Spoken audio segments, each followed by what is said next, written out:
नमस्कार, आपका आज की हमारी वीडियो में स्वागत है। आज हम चर्चा करेंगे हाथ के प्रकार के बारे में।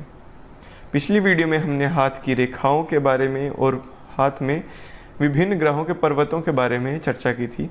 अब हम चर्चा करने वाले हैं हाथ के प्रकार के बारे में। हाथ के प्रकार हमारे पास मुख्यतः 7 प्रकार के पाए जाते हैं, जिसमें सबसे पहला है प्रारंभिक हाथ। प्रारंभिक हाथ या जिसे हम एलिमेंट्री हैंड भी कहते हैं।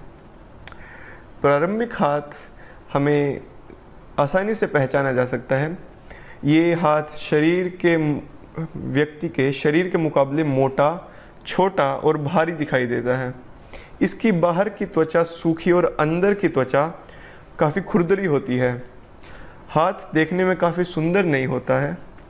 अंगुलियां मोटी, अंगूठा भी मोटा और छोटा देखने को मिलता है। इनके नाखून छोटे और टूटे फूटे से होते हैं, यानी स्पष्ट या साफ नहीं होते हैं। ये था हमारे पास प्रारंभिक हाथ। ये हाथ हमें मज़दूरों या फिर जो किसान हैं निचले स्तर के, उनके हाथों में ज़्यादा पाया जाता है। लेकिन यही हाथ प्रारंभिक हाथ ही जिसकी अंगुलियां लंबी हो, नाखून स्पष्ट हों और त्वचा मुलायम हो, ऐसा हाथ हमें व्यापारी या उच्च स्तर के किसानों में भी पाया जा सकता है। तो ये था प्रारंभिक हाथ। अब हम चर्चा करते हैं वर्गाकार हाथ के बारे में।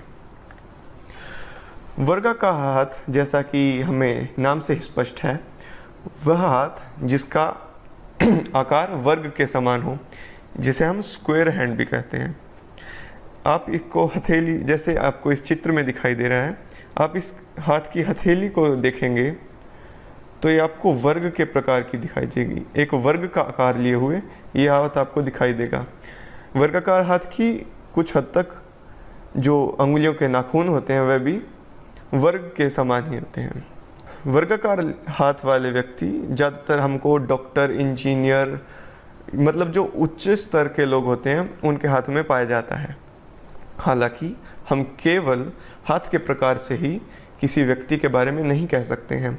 हमें उसकी रेखाएं, पर्वतों और अंगुलियां, नाखून, इन सभी को ध्यान देते हुए फल देना होता है। वर्गाकार हाथ वाले लोग उद्यमी होते हैं, कर्मठ होते हैं, विचारशील होते हैं और ज़्यादातर हमें देखने में दिखाई देता है कि वर्गाकार हाथ वाले लोग सफल भी होते हैं। अब हम चर्चा करते हैं दार्शनिक हाथ के बारे में। दार्शनिक हाथ की, जैसे हम जब दार्शनिक हाथ को देखते हैं तो दार्शनिक हाथ की जो हाथ के ऊपर नसें काफ़ी उभरी हुई होती हैं। अंगुलियों में जो हमारे ये गांठें होती हैं, ये भी आम हाथ में, जैसे कि आप इस चित्र में देख सकते हैं, यह छुपी हुई होती हैं। हालांकि दार्शनिक हाथ में ये उभरी हुई होती हैं और स्पष्ट दिखाई देती हैं। दार्शनिक हाथ वाले लोग कलात्मक होते हैं। इन्हें नाट्य में, नृत्य में, गायन में, इन सब में रुचि होती है। दार्शनिक हाथ वाले लोग हमें शोध के विषय में भी खास तौर पर दिखाई देते हैं। जो लोग शोध करते हैं, साइंटिस्ट होते हैं, उनके भी हाथ दार्शनिक दिखाई देते हैं। अब हम चर्चा करते हैं चमसाकार हाथ के बारे में। चमसाकार हाथ है जिसे हम स्पैचुला हैंड बोलते हैं। इस हाथ के जब हम अंगुलियों, नाखूनों की ओर गौर करेंगे तो चमसाकार हाथ के नाखून अंदर की तरफ, पीछे की तरफ से पतले और आगे की तरफ से फैले हुए आपको दिखाई देंगे। ये हमारे पास होता है चमसाकार हाथ। चमसाकार हाथ वाले लोग दृढ़ निश्चयी और ऊर्जावान होते हैं। नए नए कार्यों को प्रारंभ करने में इन्हें अति उत्साह से प्रारंभ करते हैं।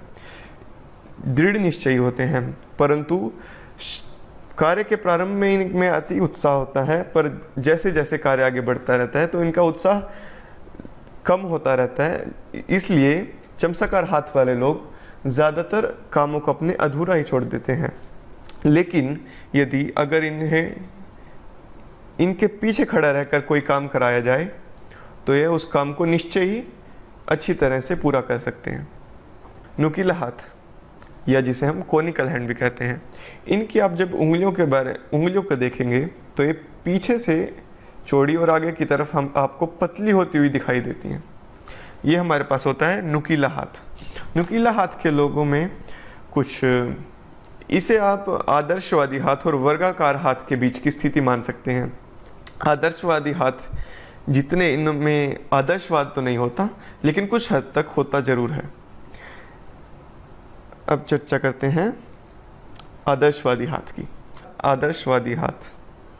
आदर्शवादी हाथ की उंगलियां कोनिकल हैंड या फिर नुकीले हाथ की तरह ही होती हैं। हालांकि यह हाथ पीछे से उभरा हुआ होता है और आगे की तरफ नुकीला होता हुआ दिखाई देता है।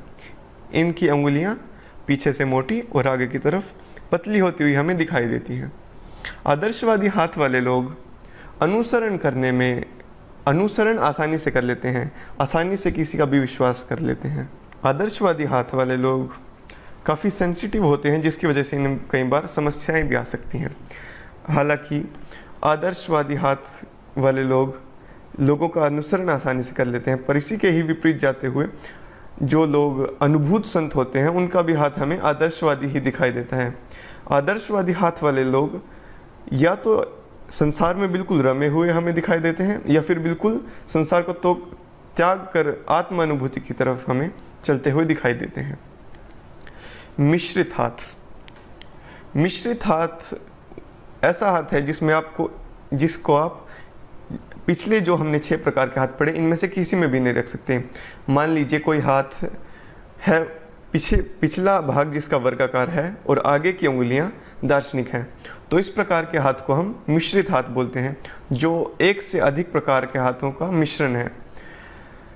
मिश्रित हाथ का फल इस प्रकार से होगा कि जिस प्रकार के हाथ से हम मिश्रित हाथ को आसानी से मिला पा रहे हैं, जैसा कि हमने अभी उदाहरण लिया था कि पिछला हाथ का भाग वर्गाकार और अगली उंगलियां दार्शनिक, तो यदि हमें हाथ वर्गाकार ज़्यादा दिखाई दे रहा है तो उसमें अधिक गुण वर्गाकार के होंगे और दार्शनिक हाथ के गुण कुछ कम होंगे। तो इस प्रकार हम हाथ के प्रकारों के बारे में जान सकते हैं। आशा है कि आपको यह विषय समझ आ गया होगा। अगली वीडियो में अगले विषय पर चर्चा करेंगे। तब तक आपका दिन शुभ हो। धन्यवाद।